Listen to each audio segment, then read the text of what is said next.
सम्पूर्ण देश विदेशमा छरिएर इन्टरनेटको माध्यमबाट जोडिरहनुभएका दाजुभाइ तथा दिदीबहिनीहरू, स्वच्छ राष्ट्रभक्ति स्वाभिमानी नेपाली जनसमुदायहरू लगायत बुद्धिजीवी वर्गहरू, म सुदीप राई भोजपुरबाट। आज संसार कोभिड-19 को कारणले अत्यन्तै तसमस भएको अवस्था लगायत हाम्रा देशमा पनि सोही प्रकारले अत्यन्तै तसमस भएको यो दुःखद घडीमा हाम्रा सरकार पक्षबाट कता हो कोभिड-19 संक्रमण, कता हो भारतले मिचिरहेको भूमि, त्यतातिर ध्यान नदिएर खाली एमसीसी पास गराउनका निमित्त हाम्रा सरकार पक्ष र ठुला बनाउँदा नेताहरू लागि परेको यानि कि कसरत गरिरहेको अवस्था छ। सर्वप्रथम एमसीसी के हो? तपाईँ हामी जनतालाई आँखामा छारो हाल्न खोजिरहेका छन् यी शोषक दलालहरूले। कता हुनुहुन्छ जनआन्दोलनको नायकीहरू, विद्रोही नेताहरू कता हुनुहुन्छ प्रचण्डजी, कता हुनुहुन्छ बाबुरामजी? केपी ओली अहिले नेपालमा कम्युनिस्ट शासन, कम्युनिस्टको सरकार छ। मलाई लाग्छ तपाईहरुलाई कम्युनिस्ट सिद्धान्त थाहा नभएको हुनसक्छ तपाईहरुलाई लागेको होला हामीले कम्युनिस्ट शासन चलाएर विभिन्न ठूला महलहरू बनायौं, विभिन्न ठूला मार्गदर्शनका कुराहरू बुलन्द गर्यौं, अभिव्यक्त गर्यौं। तर हेक्का रहोस् मन्त्रीज्यू, केपी ओली मन्त्रीज्यू, प्रचण्डज्यू, बाबुरामज्यू, काग बाठो भयो भने गु खान्छ अरे। गुए किराले ठूला महल बनाए भन्छ अरे, तर गुको घर बनाउँछ अरे।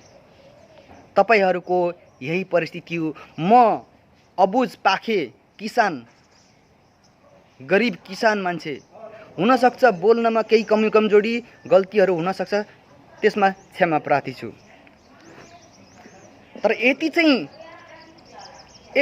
पक्कै भन्न चाहन्छु के यो संक्रमणको दुखद घडीमा एमसीसी पास गराउन जरुरी छ त?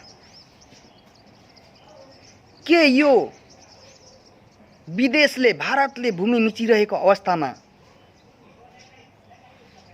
देशमा विभिन्न प्रकारका आन्दोलनहरू, कोलाहलहरू, भेदभावहरू, टुटफुटहरू यो उपयुक्त हो त? कालापानी, लिपुलेख, लिम्पियाधुरा मिचिरहेको अवस्थामा कसले बोल्यो? कसले? केपी ओलीले बोल्नुभयो कि प्रचण्डले बोल्नुभयो कि बाबुरामले बोल्नुभयो? यो प्रश्नको उत्तर नेपाली जनताले खोजिरहेका छन्।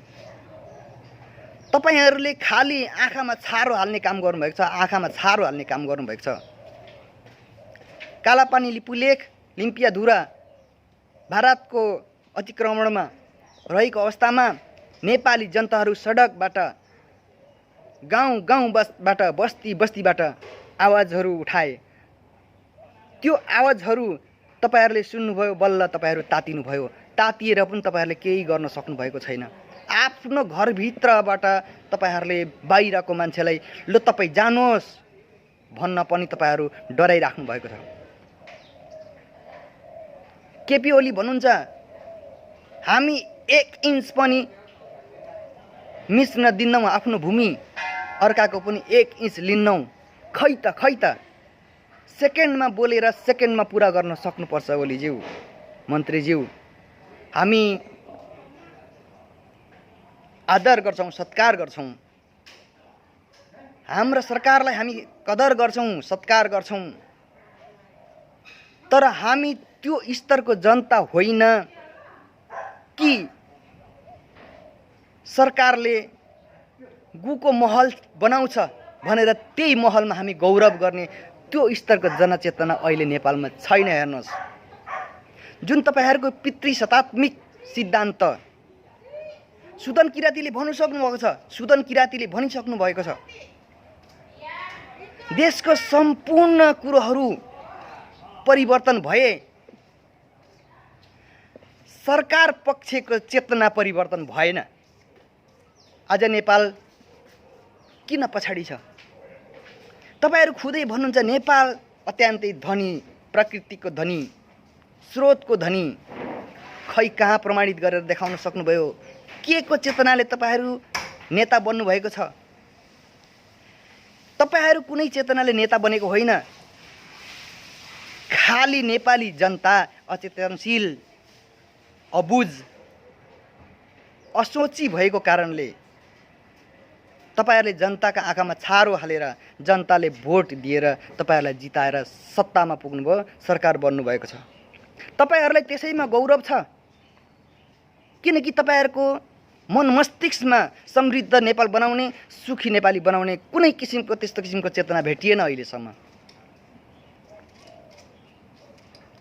तपाईहरुलाई यति सूत्र पनि तपाईहरुले खोजी गर्न सक्नु भएको छैन कि देश कसरी चल्छ भन्ने कुरो। तपाईहरुले के सोच्नु भएको छ? 400-500 संसद भयो, बस देश चल्यो। होइन मन्त्रीज्यू, होइन सरकार, त्यसो कदापि हुन सक्दैन। देश 2 जना 3 जनाले पनि चल्न सक्छ। खाली समय अनुकूल परिस्थिति, समय परिस्थिति अनुकूलको सूत्र सिस्टम लागू गर्न सक्नुपर्छ। किन आज देशमा सडकमा आन्दोलनहरू भइरहेको छ, कोलाहलहरू मचिरहेको छ, जातीयवाद विभेदहरू भइरहेको छ, धर्मवाद विभेदहरू भइरहेको छ? के कारणले? कारण यो हो मन्त्रीज्यू, सरकार। कारण यो हो सरकारमा कुनै किसिमको त्यस्तो एकबद्ध गराउने किसिमको चेतना छैन। सरकारमा त्यस्तो किसिमको एक प्रकारको चेतना छैन कि पैसाले पैसा तान्छ, पैसाले पैसा तान्छ भन्ने किसिमको चेतना छैन। आज चाइना, हाम्रो देशमा कम्युनिस्ट सरकार छ। समाजवाद ल्याउँछु भन्ने हिजो तपाईहरु नै हो नि। हामीले भोट दिएको तपाईहरुले समाजवाद ल्याउनु होस् भनेर, खै समाजवाद कहाँ गयो? आज समाजवाद तपाईहरुले जुन आश्वासन दिएको समाजवाद त्यो इतिहास भएको छ। भोलि हाम्रा सन्तानीहरूले त्यो पाठ्य पुस्तकमा पढ्न सक्नेछन्।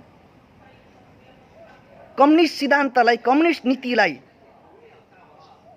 तपाईहरुले एउटा डायरीमा रेकर्ड गरिदिनु भयो। हामीले के अपेक्षा गरेको थियौं? कम्युनिस्ट सिद्धान्त, कम्युनिस्ट चेतनालाई देशको समय अनुकूल, समय परिस्थिति अनुकूल प्रयोग गरियोस्, कम्युनिस्ट नीतिको सूत्रहरू प्रयोग गरियोस्, ताकि भोलि गएर देश समृद्ध नेपाल र सुखी जनता बन्न सकुन्। तर ती सपनाहरू हामी नेपाली जनताका चकनाचुर भइसकेका छन्। कम्युनिस्ट शासनले रुसमा के गर्यो? कम्युनिस्ट शासनले चाइनामा के गर्यो? हामी पनि माओकै सिद्धान्त अनुरूपका कम्युनिस्ट हौं।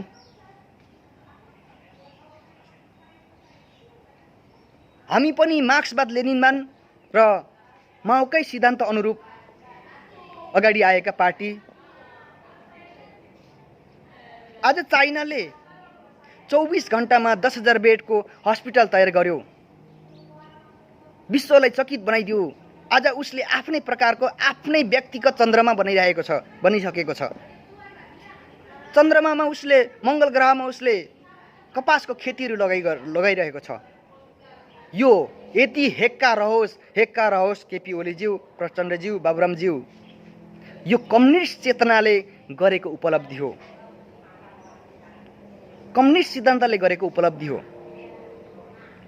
आज चाइनामा प्रत्येक घरमा चाइनिज सैनिक उत्पादन भइरहेको छ। प्रत्येक घरमा चाइनिज सैनिक तयार भएको छ। आज मलेसियामा हेर्नुहोस्, मलेसियामा प्रत्येक घरमा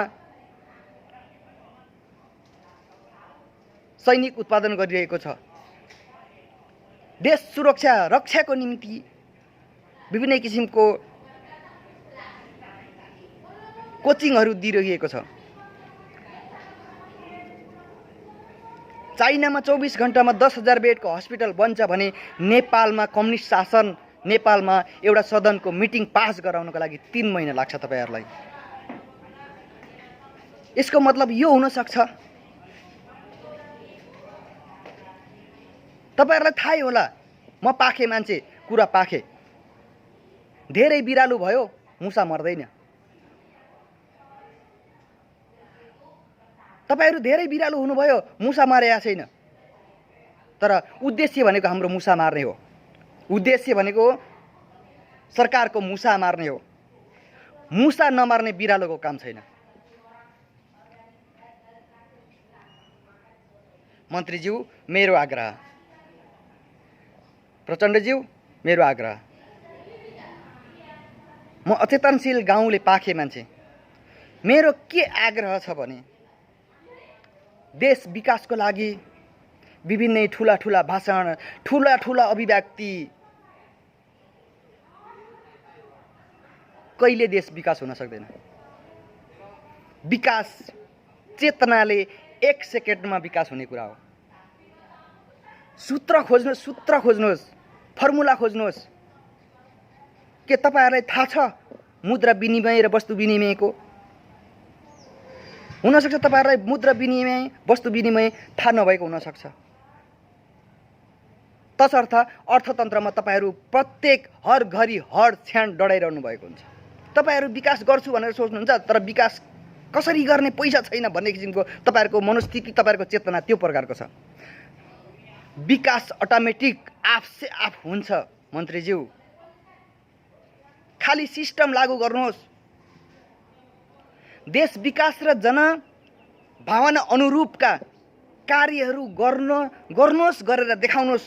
कुन जनताले तपाईको विरोध गर्छ? जुन जनताले सरकारले गरेको काम सही छ र देश समृद्ध नेपाल र सुखी जनताको निमित्त छ भने जुन जनताले, जुन मानसले, जुन मानवले विरोध गर्छ त्यसलाई हाल्दिनुहोस्, ठेङ्गुरामा हाल्दिनुहोस्, जन्म कैदी हाल्दिनुहोस्। कसले बोल्छ? तर यहाँ कुरो के छ भने तपाईहरुले जनभावना, जनताले जुन अपेक्षा गरेका थिए त्यो कामहरू तपाईहरुले गरेर दिनुभएको छैन। तसर्थमा प्रत्येक नेपाली तपाईहरुप्रति आक्रोशित छन्, तपाईहरु बोलेको शब्दहरुप्रति आक्रोशित छन्, तपाईहरुले गरेको कामप्रति आक्रोशित छन्। अब त्यो आक्रोश कहाँ पोख्ने? नेपाली जनताले तपाईको रोडमा, तपाईको शहरमा र तपाईको सडकमा पोख्ने छन्। तपाईहरुको यो बुझ्नु भएको छ कि छैन? तपाईहरुको दिमाग छ कि छैन? तपाईहरु नेता हो कि सरकार हो कि के हो कि कुकुर हो? तपाईहरुको यो प्रकारको चेतना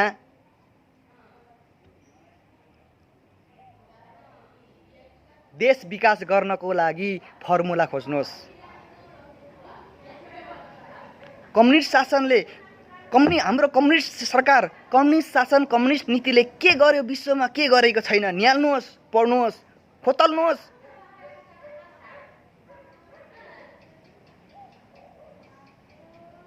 यो अहिलेको परिस्थिति जनतालाई आश्वासन दिने होइन, मिठा मिठा आश्वासन दिएर भुलाउने होइन। अहिलेको यो परिस्थितिको जनता अचेतनशील छैनन्।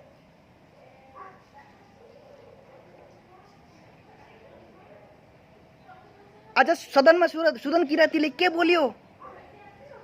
सुदन किरातीले 100% सही बोल्नु भएको छ। हामी सुदन किरातीलाई सलोट गर्छौं। हामी नेपाली जनताको स्तरबाट सुदन किरातीलाई सलोट गर्छौं। हामी के अपेक्षा गर्छौं? नेपाली जनता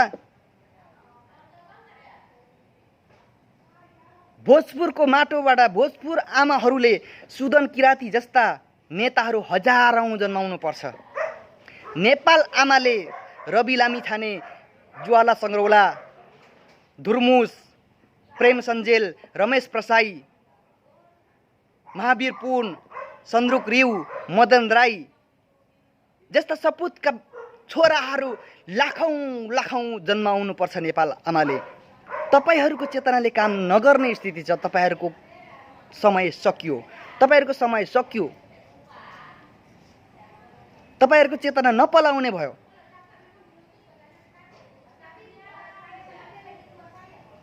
आज कम्युनिस्ट सरकारको चेतना नेपालमा नपलाउने भयो, यो जनताले बुझिसकेका छन्। तपाईहरूले जनताले गरेको आन्दोलनमा प्रहरी बल, प्रशासन बल प्रयोग गर्नुभएको छ। सोरी मन्त्रीज्यू, सोरी। जनताको आक्रोश तपाईले रोकेर रोकिनेवाला छैन कहिले पनि। किन?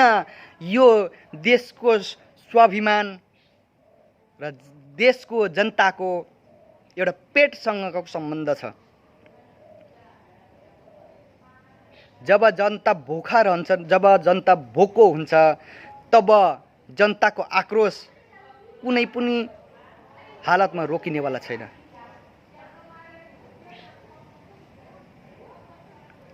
आज सरकारप्रति, सरकारले गरेको कामहरूप्रति खहरेहरू बोलिरहेको छ, ढुङ्गा बालुवा बोलिरहेको छ, पशु पक्षीहरू बोलिरहेको छ।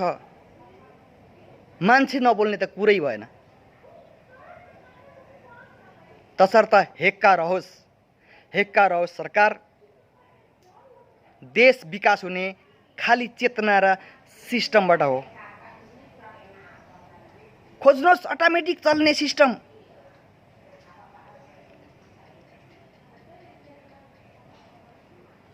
तपाईहरूलाई थाहा छैन, सिक्नुहोस् कसैबाट, अन्य राष्ट्रिय विकसित राष्ट्रहरूबाट सिक्नुहोस्। होइन भने हामी नेपाली जनतासँग सिक्नुहोस्। यति हामी नेपाली जनताको स्तरबाट सरकारलाई च्यालेन्ज दिन सक्छौँ। देशको दुःखद घडीमा देशको भूमि विदेशले मिचिरहेको अवस्थामा तपाईहरूलाई एमसीसी पास गराउनमा हतार छ। के कारण हो त? एमसीसी को विषयमा के बुझ्नु भएको छ तपाईहरूले? जनतालाई के बुझाउनु भएको छ? जनताले बुझेको र तपाईहरूले बुझाउन खोजेको कुरो आकाश र जमिनको फरक छ। सरकार जनता अचेतनशील छैनन् यो परिस्थितिमा। नेताहरू जनता अचेतनशील छैनन् यो परिस्थितिमा। जनताहरू भ्रष्टाचारको चपेटाले, भोकमरीको चपेटाले आफ्नै प्रकारको चेतना स्तर उठाइसकेका छन्। हेक्का रहोस् तपाईहरू। सरकार यो चेतनाको सरकार हो ताकि इन्डियाले 3 महिना नाका बन्द गर्यो भने नेपाल भोकले मर्छ, नेपाली जनता भोकले मर्छ, हामी पनि भोकले मर्छौँ भन्ने किसिमको तपाईहरूको चेतना हो। हेक्का रहोस् सरकार। एउटा कुकुर बिरालुले पनि आफ्नो पेट पालेकै हुन्छ, आफ्नो जीवनयापन गरेकै हुन्छ। मान्छेको छोरा हो। इन्डियाले 3 वर्ष 5 वर्ष नाका बन्द गरेर नेपाली जनता भोकाउनेवाला छैन। जुन इन्डियाले नाका बन्द गरेर नेपाली जनतामा परेको सङ्कट, परेको दुःख, परेको कष्ट, परेको सङ्घर्ष, या 2 दिन भोको होला, 3 दिन भोको होला, तर त्यो सङ्घर्ष गर्यो भने नेपाली जनता 5 वर्षमा चाइना बन्न सक्छ। खाली नेपाली जनता यति हो, नेपाली जनताले सङ्घर्ष गर्नु पर्यो, समस्या कठिनाइसँग जुझ्न पर्यो। हामी नेपाली जनताको स्तरबाट यो बोलिरहेका छौँ भने सरकार पक्षबाट यो चेतना किन नभएको हो? सरकार जहाँ समस्या बाधाहरू आउँछन् त्यहाँ समाधान अवश्य हुन्छ।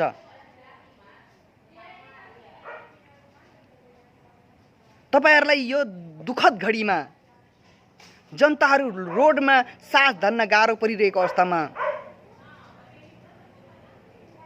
तपाईहरू राष्ट्रपति भवनमा करोडौँको गलैँचा चाहिएको छ, प्रत्येक मन्त्रालयमा जिम खाना चाहिएको छ, माथिबाट तपाईहरूले कर ग्यारेन्टी स्वरूप बुझाउनु पर्ने ताकेदा गर्नुभएको छ।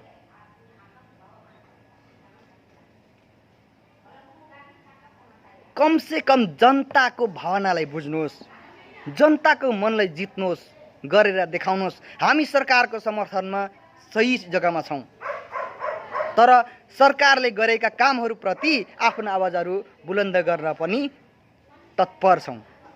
हर टाइम अगाडि रहनेछौँ। आज सुदन राईले बोलेको सदनमा सुदन राईले के बोल्यो, के भन्यो? सुदन राईले बिल्कुल सही भन्नुभएको छ। देश चलाउनको निम्ति चाहिएको छैन 400-500 संसदहरू।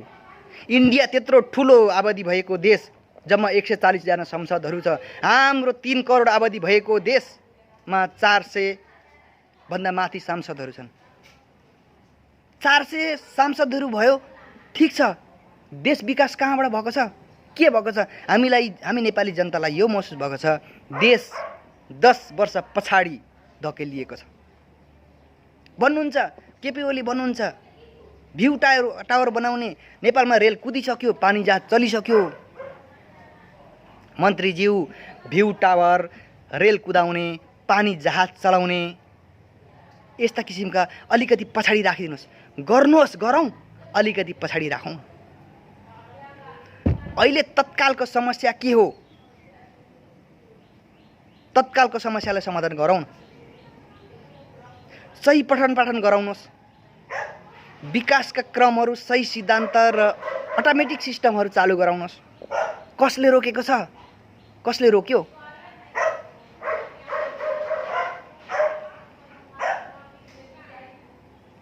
आज देशमा जनता अत्यन्तै आक्रोशित छन्। आज प्रत्येक नेपाली जनताको मन मस्तिष्कमा एमसीसी नेपालको लागि उचित छैन। नेपाली जनता र नेपालको लागि यो धोका छ। नेपालको स्वाभिमान लुटिन लागिरहेको छ भनेर प्रत्येक जङ्गलबाट, प्रत्येक खहरेबाट, प्रत्येक नदी नालाबाट, प्रत्येक माटोबाट, प्रत्येक झोड जङ्गलबाट, प्रत्येक घर गाउँबाट चाहिँ आवाज उठिरहेको अवस्थामा तपाईहरू एमसीसी पास गराउनको किन कसरत गरिरहनु भएको छ? यसको पछाडि के छ?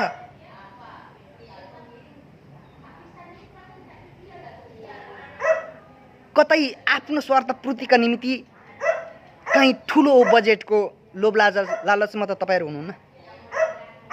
जनता सङ्कोचित छन्, त्यसकारण जनता आन्दोलित छन्, आक्रोशित छन्। अन्तमा जनताको भावना बुझ्नुहोस्, देश विकासको क्रममा लाग्नुहोस् भन्दै म सुदीप राई यो फेसबुक लाइभबाट बिदा हुन चाहन्छु। जय नेपाल।